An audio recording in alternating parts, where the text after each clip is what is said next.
Time now for our first look at our weather forecast. Julia Anderson joins us. Julia, it's been a beautiful day so far, but this is Florida, so can you tell us if it's going to rain today or? Well, you're right, Sarah. This is a beautiful start to spring break, and it's actually just going to get better throughout the weekend from here.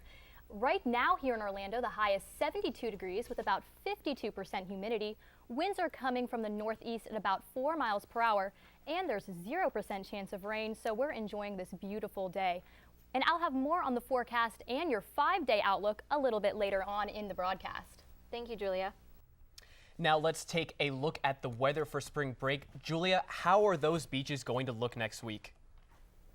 Well, Chris, today UCF kicks off Spring Break 2014, which means a lot of us are going to be traveling for the break. So first, let's take a look at our statewide temperatures. Here in Orlando, we're looking at a beautiful day at 72 degrees. Now, of course, north up in Tallahassee and Jacksonville, we have almost a 10-degree drop there to 64 degrees, which is a little chilly.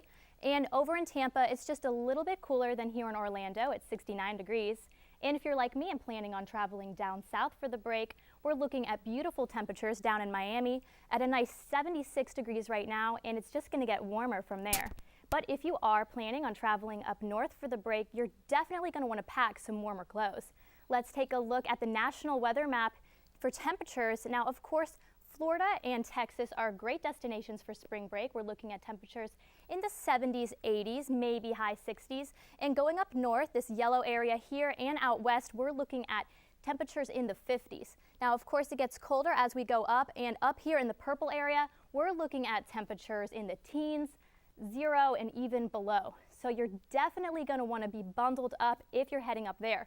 But of course, you don't want to be bundled up for spring break. Hopefully, you'll be enjoying the nice weather at the beach.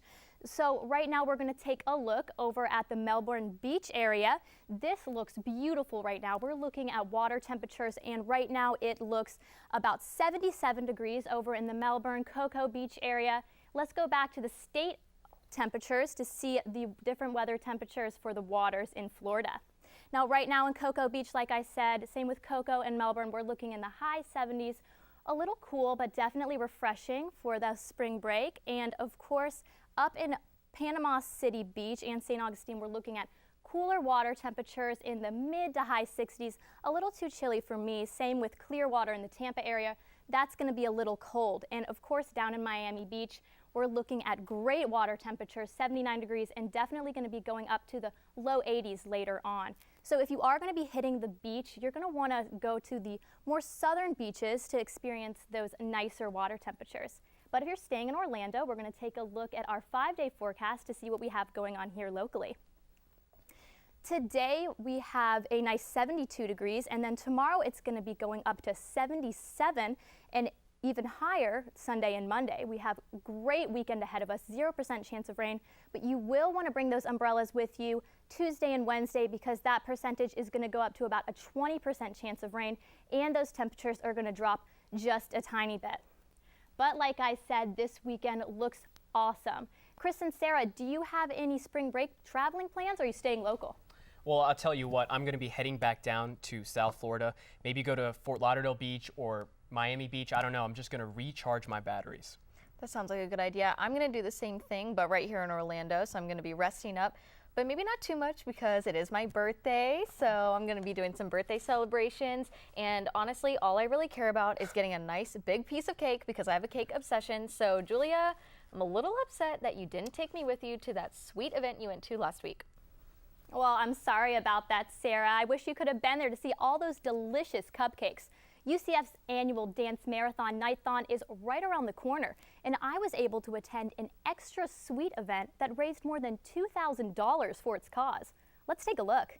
Cookie Monsters and Minions were just a few of the familiar characters spotted at Cupcake Wars last week. Nightathon director Chelsea Trins said that all the money raised at the event and Nightathon will go toward the total goal for Children's Miracle Network hospitals. This year, she hopes to reach a total of $365,000 to benefit the Miracle Children. These kids are going through things that it is nightmarish to even think about. Surgeries, terrible things, heart disease, just things that children should never have to experience. And if I can raise one more penny, one more dollar to change the life and help save a life of a kid that really needs it, I don't know why anyone wouldn't. Now, one of the most interesting things about this event is that the judges are actually kids from the Children's Miracle Network.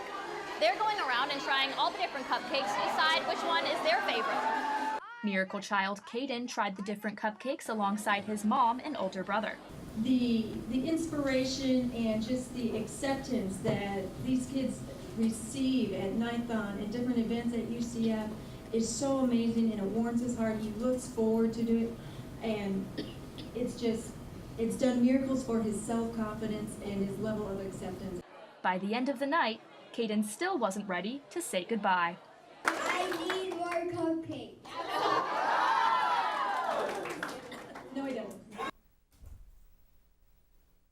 Students who are interested in getting involved with Nighthon or donating to Children's Miracle Network can visit the Nightly News website for more information. This was such a fun event. It was so great to see the kids from the Children's Miracle Network share their stories and interact with UCF students. And like I said, those cupcakes were delicious. Yeah, I mean, that looked really fun, Julia, but I'm going to be honest, I'm a little upset you didn't bring back any cupcakes.